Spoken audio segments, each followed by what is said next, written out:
Well, I'm from Boulder, Colorado, just a little bit more organic chiropractor lifestyle and really family oriented, and have used cannabis for a long time and really happy about that movement happening in Colorado. And then when we heard about CBD, it just something really resonated for me. We've been big online, and then came to New York 3 years ago when New York passed the most progressive cannabis laws in the country, and just thought it was time to be something here and started our first retail store. Hi, my name is Antonio Ong. I'm here over at our facility here in Prince Edward County. We're floor can growers. We have two facilities running in Ontario, one in the township of Selwyn in Peterborough. We hope to get this site up and going as soon as possible, and to serve the needs of the Canadian public here. We are certified organic farmers, represent Hale County, Greene County, and surrounding areas. So very much not new, obviously, to the industry of growth, but certainly on containerized internal spaces, like what cannabis and hemp would do. Obviously, we're new to growing in these controlled environment spaces. My name is John Bent. I'm a client of CannDelta's. I'm a master grower, and we're looking at getting our production license for cultivation and for processing. So I am Holly Harris with Windhill Wellness. What brought me here was my passion for cannabis and helping people to get well naturally. So I started in the CBD business. I knew that I needed to grow that to the cannabis, and I picked up kind of like, how do I want to do this? And I needed to find someone to help me on the path. I mean, there's definitely a lot, a new industry, and if you have not worked in a regulated space before, it can be quite challenging. I think for us, one of the key things was really to make sure that we had a solid quality assurance team, and somebody that is opposed to just eliminating all risks was able to really figure out a way to evaluate risks. That's given us an opportunity to work on our procedures and try to accommodate workflow in a way that still remains compliant. We thought we were going to get a license at another location at the last, and we were happy to be in the expedited. And a lot of consulting companies were calling. We wanted to be really intentional about how we submitted our licensing and use an expert, and just really connected with CannDelta. And knew you guys were the one, and we were gonna get through together. And that was in December. And March we were awarded our license, the first of 25 in Manhattan. The biggest challenge of starting the cannabis growing business and the challenges that have come along has been definitely dealing with the different municipalities, a lot of the red tapes that have come along the way, navigating all that throughout the years. But to be honest, it's been made a lot easier with the help of CannDelta along the way. I definitely wouldn't have gone to where we are now, or where I am now, without their help, definitely. These people, that all they do, I work with a company called CannDelta. CannDelta, CannDelta. And they actually, work with Antoine as well. But all they do is pass people through the whole licensing process. Oh, CannDelta, and I really mean that. We have a mission statement at Occasion Nuts. Our mission statement is to make people feel great, and I think that goes both ways. I have not ever had an experience with anybody from CannDelta where I have not gotten off the call and not felt great.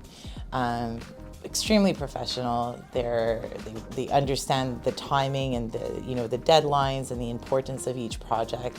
And a special shout out to Dennis, who I've worked with on multiple occasions, on multiple amendments, and just the guy knows so much, and I feel safe in the hands of Dennis and the team at CannDelta, which I think says a lot, as a huge testament of how professional and kind that they are. The reputation of the company online, as well as in the cannabis community, I had heard nothing but good things, and seeing a lot of my peers use them previously, there was really no other, I wouldn't have went any other way.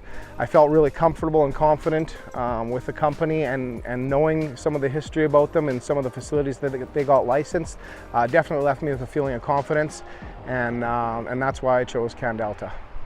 And you know, me spending $100,000, I know, you know, in that consultant, every partner that they transferred me to, whether it was lighting or benching and racks, whether it was HVAC systems, you know, processes, seeds, you name it, they always partner me with the experts. And these people, this is their life, and this is all they do is cannabis. So their goal is your invested success, because guess what? If I get your business operational in phase 2, as you grow and build out, who you gonna come back to for lighting? Who you gonna come back to for security cameras or this or that? You know, people that help, you know, get you and help establish you and set you apart in that whole application process. So that's what I've done. And I will tell people, once you get the license, that's the first step, and then going through and doing everything else. A lot of this can be very overwhelming if you don't have the right people in place to put it together. And I was fortunate for that, like having everything that, you know, from security to, you know, you have the layout, like coaching, like going through your inspection, all of it. It was, yeah, I couldn't have done it without you.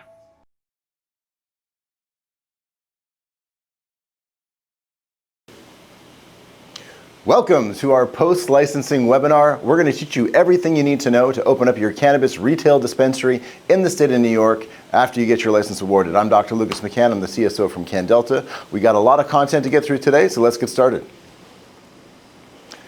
I'm Dr. Lucas McCann. I'm the co-founder and chief scientific officer at CannDelta. We're a regulatory and scientific cannabis consulting company. We've helped launch over 400 licensed cannabis businesses across the US, and we've done some international work from Germany to Australia, but we call New York home. We've also worked with some tribes, indigenous and First Nations communities, as well as working with governments to set up their own regulatory frameworks. My background is medicinal organic chemistry. I worked for the federal government in controlled substances for a time and then left to do private consulting, and since then have found that cannabis consulting and small business expertise is really where I find a lot of joy in my life, coaching small businesses to get through the steps they need to be able to open up their operations and become profitable. I enjoy public speaking and love to share my insight on the cannabis industry.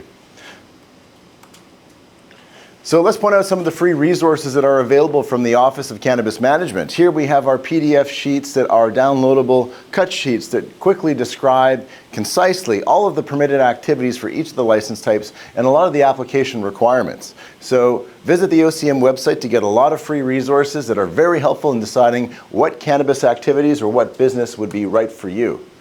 Really, the goal for this webinar is to walk folks who are retail dispensary prospective operators through the processes of everything that you need to do once a license has been awarded from the OCM. That would include finding the location, what to build out, what other services you might need to be able to operate, and getting your store open and profitable as quickly as possible to minimize what we call in the industry the burn.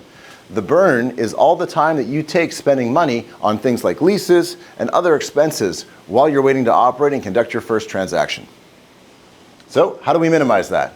Well, before we get there, I'll introduce quickly the team that works for us. CannDelta is a team of business strategists, regulatory experts, scientists, and small business coaches that work with you to help to ensure that we are achieving your dreams and your goals in becoming active license holders and participants in New York's cannabis industry.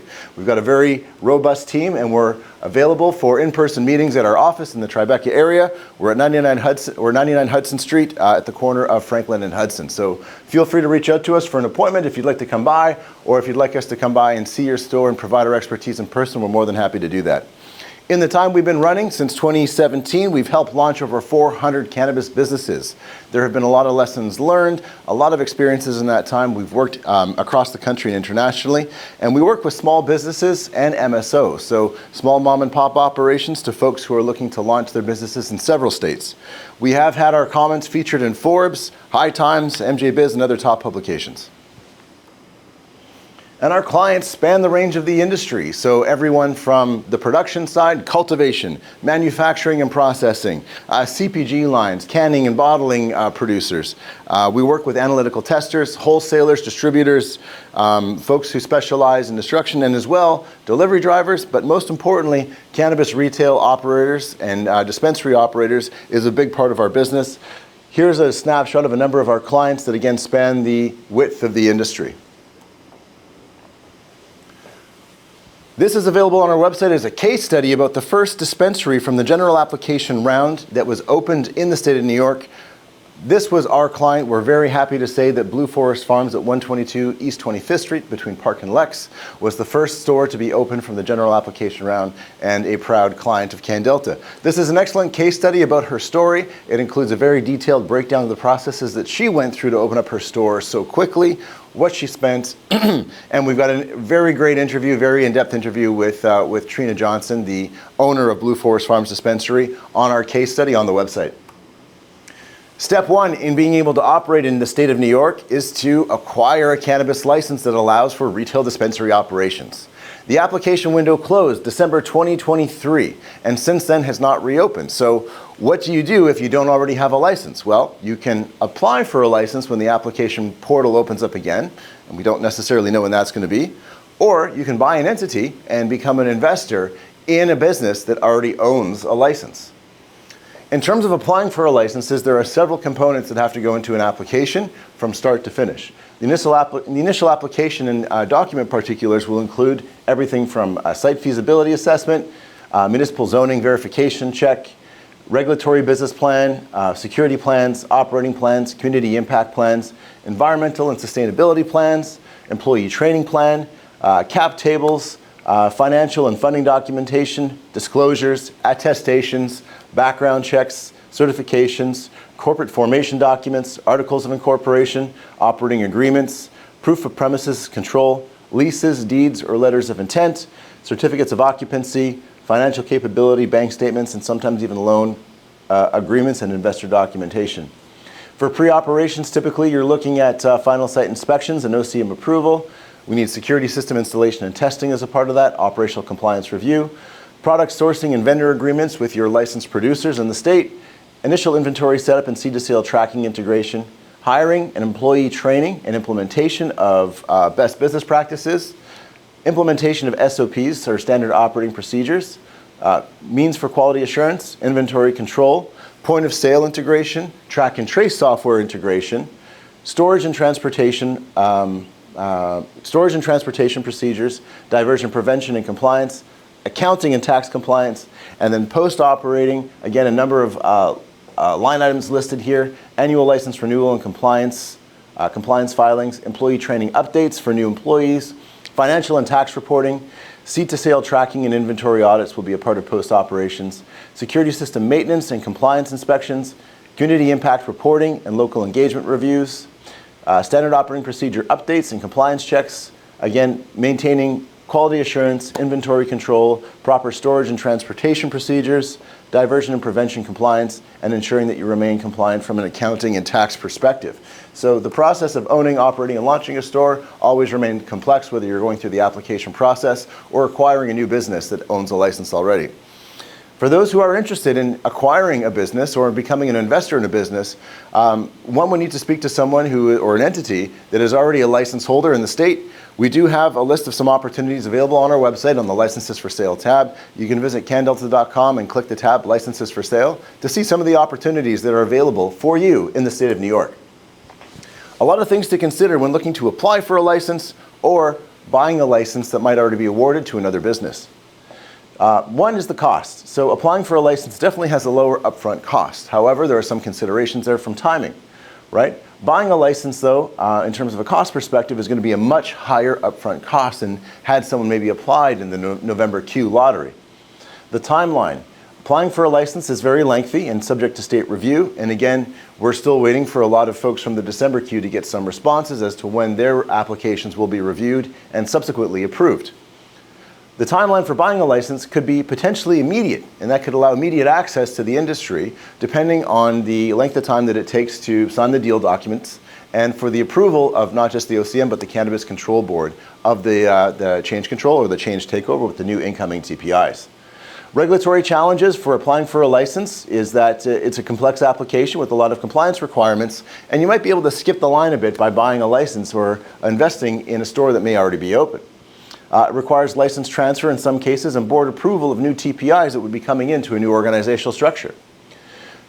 In terms of things to consider for applying for a license, control over business is one that allows full control over operations, whereas if you're becoming an investor or working with those who already have a license, particularly those who are card license holders, then operations control and the amount of equity you can hold is limited for a period of time or forever.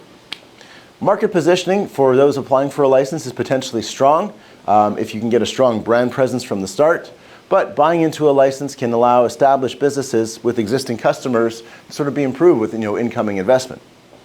The risk level, both sides contain, I would say, various amounts of risk here. Applying for a license is higher risk because there's some uncertainties in the approval process and the timelines. We're unsure of when the application portal will open again in the future.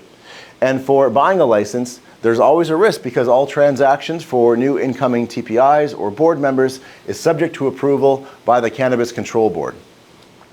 In terms of availability, there is effectively no availability now to be able to apply for a license in the state. However, for those looking to become investors and acquire a license through acquiring an entity that already holds a license, that's certainly dependent on market availability. But based on our experience, there is demand for investors and there is availability of licenses, so there is inventory. I've got a license, now what? Step one is finding a compliant location, making sure that you understand where you can operate from an opt-in perspective with the municipality, but also where you're able to get approval because you're outside of the radius of proximity protection of another retail dispensary is very important. We need to consider our setback distances. So one, municipalities with a population of 20,000 or more have a radius of 1,000 feet separation between dispensaries. Okay, that draws a circle that is a diameter of 2,000 feet across. We must be outside of that 1,000 foot radius in between stores. Municipalities, towns that are smaller than the 20,000 must be at least 2,000 feet away from each other. So again, outside of a radii that is approximately 4,000 square feet or 4,000 feet, that's the placement or sort of the barrier protection you would have as a retail operator. Further to that, other sensitive buildings that you must be considering would be being at least 200 feet from houses of worship, and dispensaries must be 500 feet from schools. Proximity protection research can be done through the OCM map online. Here's an example of the closest dispensary to us over on Hudson Street. We draw a radius around the store, and anything within that blue circle would not be allowed to, in theory, operate if it's within the 1,000 feet under current regulations. So making sure that we're outside of that boundary is a challenge.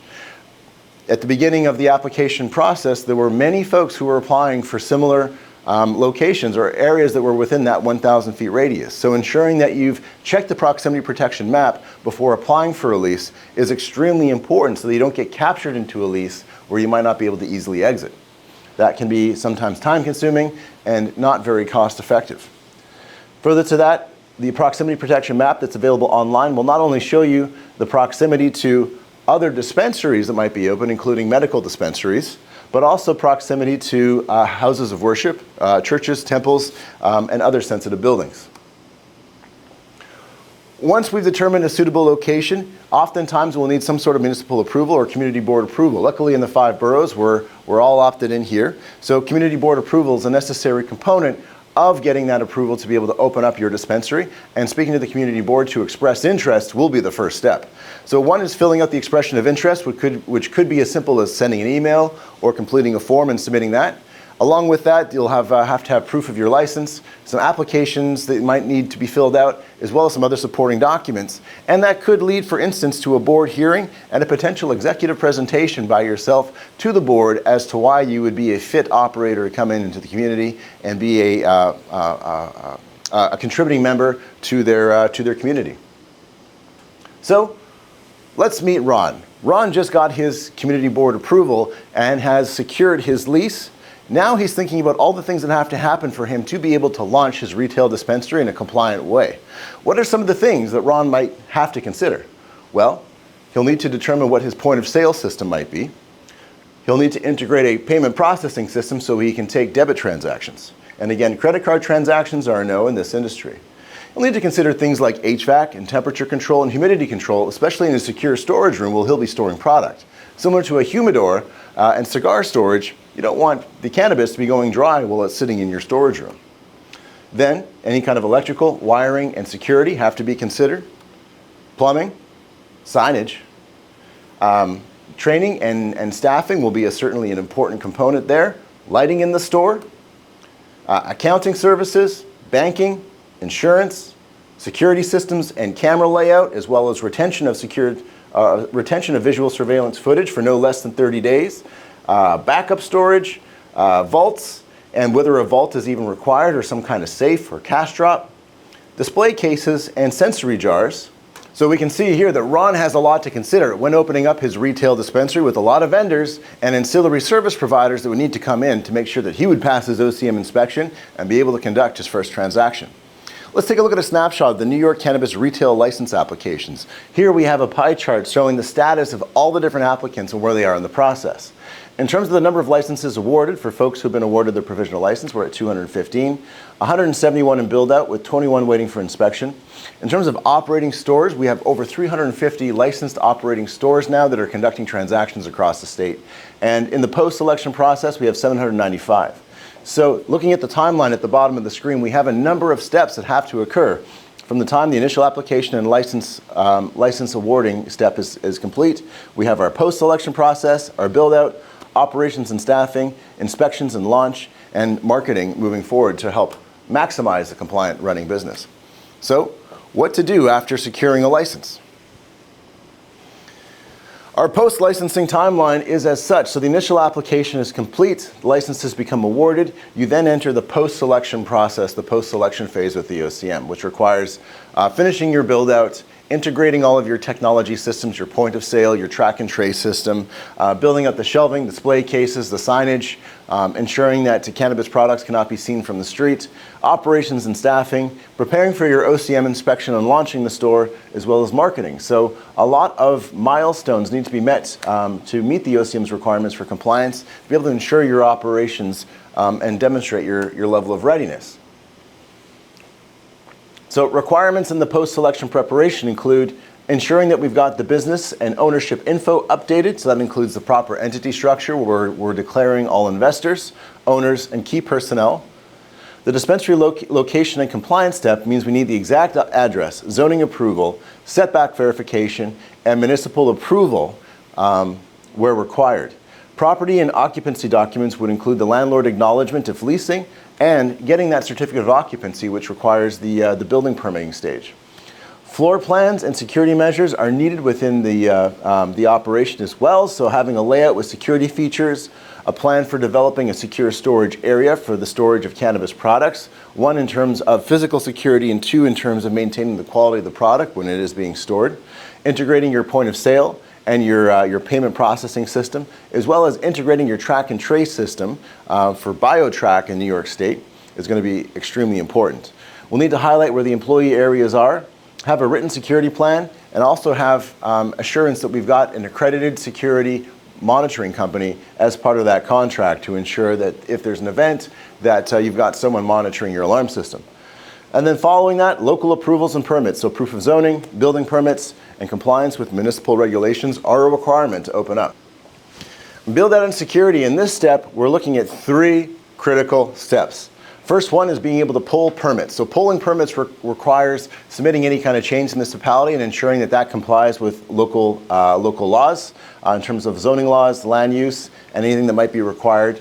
Sprinklers could be an example of that. Moving into the construction phase and security integration. In the construction phase, we're looking to make some substantive changes to the layout of the store floor, in many cases, building a secured storage room to replace the need for a vault, and also making sure before the walls get closed up that we're pulling all the necessary cable for cameras and intrusion detection systems. And then finally, we get our certificate of occupancy with the completion of the work that required the building permits, and we begin to engage our vendors in making sure that we're pulling in the right ancillary service providers, such as point of sale, payment processing, ATMs, and anything else that might be required to launch your cannabis retail dispensary, like the state track and trace system, BioTrack. Managing vendors. So from the vendor perspective, there's a number of folks that may have to come to the table to work with you to be able to get your store up and running. One is from a construction side, so working with folks on developing and realizing your floor plan into an actual store design. So that include, for example, putting up walls, partitioning parts of the store, thinking about consumption lounges when consumption lounge regulations are being released, ceilings, floors, and also secure storage construction. So the room in which you plan to store your cannabis products should be secured and built in such a way to prevent any kind of unauthorized access with some kind of reinforcement in the materials used for that secured storage room. From the mechanical, electrical, and plumbing side, HVAC, electrical and lighting, and plumbing requires pulling permits from the city to be able to do that, and fixtures and equipment. So having a sales counter, display cases, sensory jars, points of sale set up, and again, appropriate signage both in and out of the store that is compliant with the packaging, labeling, marketing, and advertising regulations of New York. From the security side, there are a few components we want to make sure that we're considering when we take a look at your floor plan. One is going to be layout, making sure that we've got an adequate space to be able to potentially check IDs or have somewhere where we can have sort of folks funnel into a space where they can be browsing selections. Around that, we'll need things like a security surveillance system for visual surveillance. And again, we have retention of 30 days for visual surveillance. So having a physical storage is a great way to ensure that we don't have any interruptions to that storage. And should the internet be down and you're faced with an inspection, that you're able to pull that visual surveillance without an issue.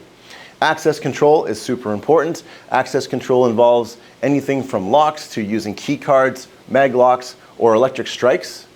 Secure storage and potentially safes or vaults in a layout should be considered.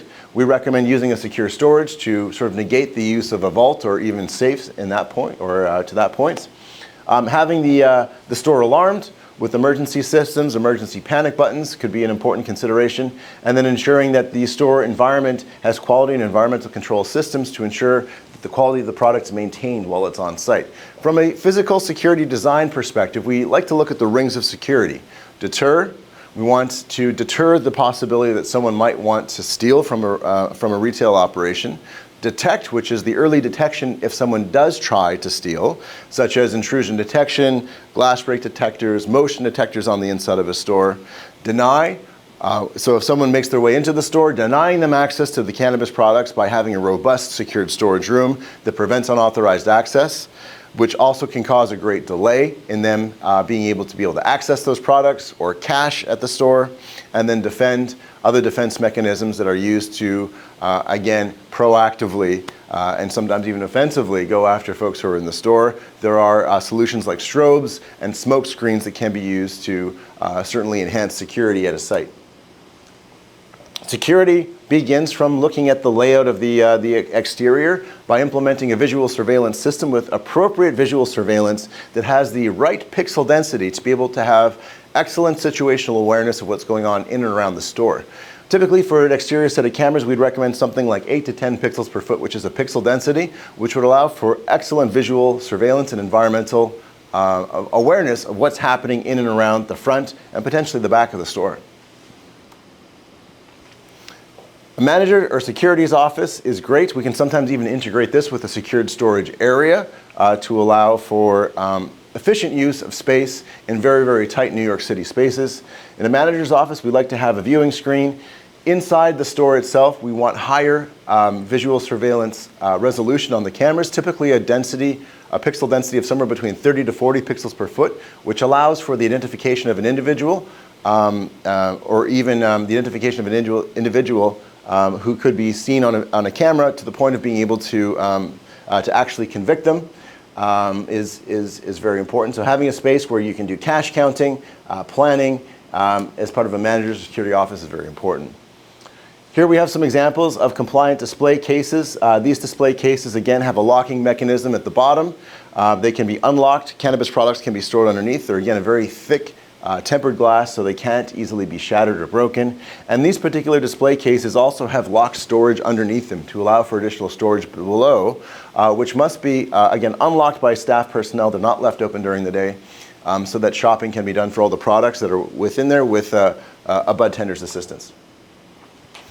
In terms of the layout, we want to have security cameras that somewhat match the aesthetic of the store, but positioned well enough where we can see everything that's going on in the store. So having a strong understanding of the layout is very important. If you put cameras up, but very, very tall shelving through the middle of the store, that could encumber the visual surveillance field of view of those particular cameras. And every time you put up a dome camera, you're likely going to have a blind spot directly underneath it. So having some level of redundancy with two cameras either crisscrossed across the room or the implementation of fish eye dome cameras can really help to ensure that you have adequate coverage of all activity in and around the sales floor of your store. Now, the idea of a secured storage is such that it can actually replace the need for a vault. A secured storage is a reinforced room with ideal conditions being maintained for environmental control, so proper humidity and temperature control, that has reinforced walls and doors and access control such that anyone who's not authorized to enter that area wouldn't be allowed to do so. And again, this works as a great deterrent, not just from external theft, but also from internal theft as well. Some examples of secured storages can include the use of what we call a pass-through. A pass-through is great for a couple of reasons. One, it prevents any kind of sight lines that could happen with the secured storage. So anyone coming into the store as a visitor wouldn't really be able to see into the back of the secured storage room to see what the layout is, how much product is sitting there, and still allows for the movement of cannabis products as they're being picked from someone in the secured storage room through this pass-through system that looks effectively like a bookcase sitting on its back. And half of that bookcase sits next to the point of sale, and we're seeing the back half here inside of the secured storage room next to the racking systems that store the cannabis product. And further, we can see at the back, we've got a TV viewing station there to monitor all activity happening in the store. This layout is ideal because it, again, prevents a number of things, sights into the secured storage room, allows for some redundancy of activity by allowing the secured storage room to also act as a manager's office. And again, the secure storage room is reinforced, so if someone coming up with a hammer, sledgehammer, wouldn't easily be able to break through these walls because, again, they've been strengthened with some kind of either diamond mesh, sheet metal, or plywood. Now, there's a few different kinds of door types that we can consider when looking at a door. This particular one here doesn't have access control beyond a simple one-key system. This particular door would have a door contact. It's connected to a junction box with an electro-piezo alarm, which would buzz in the event that the security system was armed and someone were to open without deactivating that system. The safe side would have the hinges on the inside, and the attack side really just has the handle with the key lock available to it. No hinges there, and again, we're looking for a specific kind of hinge as well that does not have removable pins. Now, if we wanted to add a level of access control beyond keys, this system is nice because it allows for proper identification using what we call two-factor identification. The implementation of this keypad has a PIN and fob reader integration into it, which allows for two-factor. Meaning if someone finds a key card for this particular door outside of the store or in a parking lot, by them picking up the key card and using it, they wouldn't be able to gain access to the secured storage because it would also have a PIN integration. This is one of the most secure ways to be able to prevent unauthorized access to your store, and further to that, can also track access from everyone with its dual factor. Right? So typically, fobs can be, again, misplaced and used, but a PIN can be unique to a user to allow a report to be generated from this door so we can see exactly who went in, when they went in, and how long they were in for.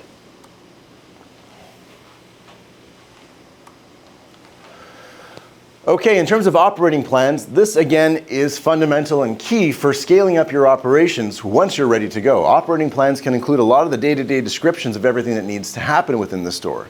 But you should also have documents to explain things about, for example, like an employee handbook that explains your expectations, hygiene, appropriate attire, time off, sick days.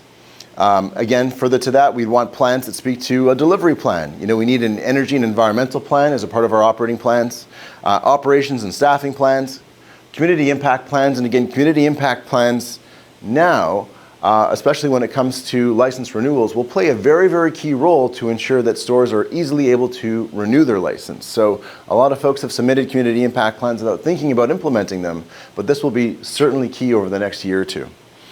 Security and workplace safety plans, employee training, company policies are all very, very key to having a proper set of operating plans. Okay, so store layout and product and people flow. This consideration in layout, I think, is extremely important to ensure that we've got great operations or great flow of people as they're coming through the space. We want it to be welcoming. We want people to be able to flow naturally, not necessarily gather any bottleneck, and to allow for a smooth transaction, a quick transaction at the point of sale system. We typically like to have the point of sale system towards the back of the store, and behind the point of sale area is usually a suitable location for a secure storage, which allows for a great positioning for a pass-through system between the secured storage and the point of sale. Beyond that, we like to restrict those areas to employee areas, break rooms, or even restrooms. In addition to that, having documents such as standard operating procedures are key. These become how your day-to-day operations are established for opening and closing procedures, or even some of the fringe situations about what to do in the event of a robbery, a theft, or a return for damaged product. Other considerations might be what to do in the event of a recall. If a product becomes mislabeled and you get a call from the licensed producer, you need to be able to understand what to do in that recall situation as it pertains to quarantining the product, informing customers, and then reshipping the product back, and then also adjusting your point of sale inventory. So day-to-day operations and standard operating procedures allow you to be able to scale that business by giving reference documentation to all your employees about what to do in the situation where perhaps the operator, yourself, or a manager is not even available. So this is not necessarily things that employees would need to memorize, but they should know where to look this information up. It is extremely important because your operations will be as compliant as the least trained, least intelligent person that works in your store. So having a set of SOPs that is easy to understand, clear, and that employees are trained on will be key to ensuring your compliance in day-to-day operations. And now finally, the inspections and launch of your store. So passing an OCM inspection is critical to be able to get your final license. The OCM have a number of things that they're going to evaluate in your store to ensure that you pass and can get your decal placed on your front door. We provide a mock inspection service where we run through that checklist and run through many of the questions that the OCM will ask operators before they can pass their final inspection. They need to make sure that your site meets the regulatory standards. And during the inspection, we provide real-time support guiding you through inspector questions and ensuring all required materials are properly presented, including things like handbooks, SOPs, and other security documents. With our expert preparation, you'll navigate the inspection process smoothly and efficiently. And then finally, where the fun begins is in post-launch. So growth and market expansion, we want to look at maximizing your profitability, scaling your market expansion, and target market strategy in different various sales channels. From a compliance and operations standpoint, we need to do that in a way that meets the requirements under the packaging, labeling, marketing, and advertising regulations. And leadership and strategy would be by providing, for example, executive coaching to operators and understanding staffing and training policies and procedures. And finally, marketing. Website is very key to ensuring that your operations are scalable, that they grow, and that new customers can find you when you move into the area. Very important to have a robust website with age gating set up that allows for some e-commerce activities such as delivery. If you are looking to deliver, it's going to be very imperative that you're able to set up an e-commerce system on your platform that integrates with your point of sale inventory system. Social media is also key for advertising, allowing for organic growth of new customers. What is your social media strategy? What can you post? Can you use ads? If you can use ads, what can and can't you say? All very important when looking at generating leads, nurturing your followers, and growing your audience, and getting new people who aren't aware of you today into your store tomorrow. And then finally, SEO. Search engine optimization remains a key component. It's also fundamental because it encourages the operators and website owners to be publishing frequent articles about their particular story, their background, and new things that might be happening in the industry. One thing that might be difficult to advertise and market in is cannabis, but where they cannot censor you is telling your own brand story and who you are as an individual, which is a huge focus on the marketing side. Telling your story, again, is the one thing that they can't censor, so it needs to be a key component of your SEO strategy. This is probably where most operators, I would say, sort of fall off in terms of best practices when it comes to becoming a compliant retail operator, and that's on the marketing piece for their dispensary. Proper marketing works. It increases sales, it drives revenue, and also beats out your competitors by making sure that people find you instead of the neighbor down the street. It increases foot traffic, and we do that with local SEO. You got to show up on Google when nearby customers are searching, especially through Google Maps, about dispensaries that might be near them in the moment. You need to have the appropriate hours listed on your Google My Business page and ensure that proper phone number and other contact information is readily available. You want to convert those searchers into buyers. Get people into the store with great Google reviews and excellent photos of the location available online. This helps to optimize, again, any answers that customers might have, might be looking for about your store and your operations. And then you want to retain your customers through content. Regular posting of content and perhaps information about any kind of current events that might be happening in and around the store will be critical. And what that's going to do is going to boost your sales, and it's going to help to promote your store and its whereabouts to not just your current followers, but also others who might be curious to become your audience. If you're looking for more resources, please visit us at www.CannDelta.com. We've got a ton of videos online, all free resources, and we're very excited to announce that we do have a post-licensing ebook that will be available on our website in the next couple of weeks. If you have any questions, please feel free to reach out to us. We're here for them. There is certainly a lot to consider when opening up your retail store, and we'd love to chat with you about how we might be able to help. You can give us a call at the number below, and we are eager to help you launch your store and shorten the time that it takes to get you open for your cannabis retail operations. I'm Dr. Lucas McCann. Have a great day.